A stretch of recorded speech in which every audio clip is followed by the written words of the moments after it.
Purse ನೋಡಿ sir.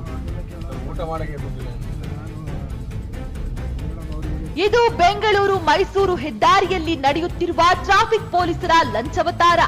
ರಸ್ತೆಯಲ್ಲಿ ಬರುವ ವಾಹನಗಳನ್ನೆಲ್ಲ ಅಡ್ಡಗಟ್ಟಿ ಆ ದಾಖಲೆ ಈ ದಾಖಲೆ ಅಂತ ಕೇಳಲಾರಂಭಿಸುತ್ತಾರೆ. ಒಂದೇ ಒಂದು ದಾಖಲೆ ಮಿಸ್ ಆದ್ರೂ ಕೂಡ ಸಾವಿರಗಟ್ಟಲೆ ಲಂಚ ಪಿಕ್ತಾರೆ. ದಾಖಲೆ ಎಲ್ಲ ಸರಿ ಇದ್ರೂ ಕೂಡ ನೀವು ವಾಹನ ಸರಿಯಾಗಿ ಓಡಿಸಿಲ್ಲ, ಸೀಟ್ ಬೆಲ್ಟ್ ಹಾಕಿಲ್ಲ ಅಂತಿಲ್ಲ ಕತೆ ಕಟ್ಟಿ ವಾಹನ ಚಾಲಕರಿಂದ ಹಣ ಕೇಳ್ತಾರೆ. ನೋಡಿ ಸರ್.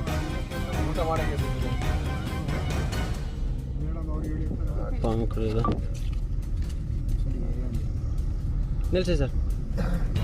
ಈ ಟ್ರಾಫಿಕ್ ಪೊಲೀಸರು ತಾವು ಮಾತ್ರವಲ್ಲ ತಮ್ಮ ಚೇಲಾಗಳನ್ನ ವಾಹನದೊಳಗೆ ಕಳುಹಿಸಿ ಧಮಕಿ ಹಾಕಿಸ್ತಾರೆ. ಹಣ ಕೊಡೋ ತನಕ ಬಿಡೋದೇ ಇಲ್ಲ. ಸ್ಟೇಷನ್ಗೆ ಕರೆದುಕೊಂಡು ಹೋಗ್ತೀವಿ ಅಂತೆಲ್ಲ ಹೆದರಿಸಿ ಅಲ್ಲಲ್ಲೇ ಸುತ್ತಾಡಿ ವಾಹನ ಸವಾರರನ್ನ ಹೈರಾಣಾಗಿಸ್ತಾರೆ.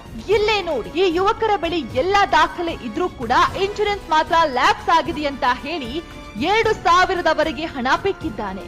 ಆದ್ರೆ ಎಷ್ಟೇ ಕೇಳಿದ್ರೂ ರಶೀದಿ ಕೊಡ್ಲಿಲ್ಲ, ದಾಖಲೆಯನ್ನಂತೂ ಪರಿಶೀಲನೆ ಮಾಡಲೇ ಇಲ್ಲ. ಇದು ಒಬ್ಬರು ಇಬ್ಬರು ವಾಹನ ಸವಾರರ ಕಥೆಯಲ್ಲ. ರಸ್ತೆಗಿಳಿಯುವ ಪ್ರತಿ ವಾಹನ ಸವಾರರು ಈ ಟ್ರಾಫಿಕ್ ಪೊಲೀಸರ ಹಣದಾಹದಿಂದ ಕಂಗಾಲಾಗಿದ್ದಾರೆ. ಇದೇ ಪರಿಸ್ಥಿತಿ ಮುಂದುವರೆದಿದ್ದೇ ಆದಲ್ಲಿ ಜನ ರೊಚ್ಚಿಗೆದ್ದು ಬೀದಿಗಿಳಿಯುವುದು ಗ್ಯಾರಂಟಿ.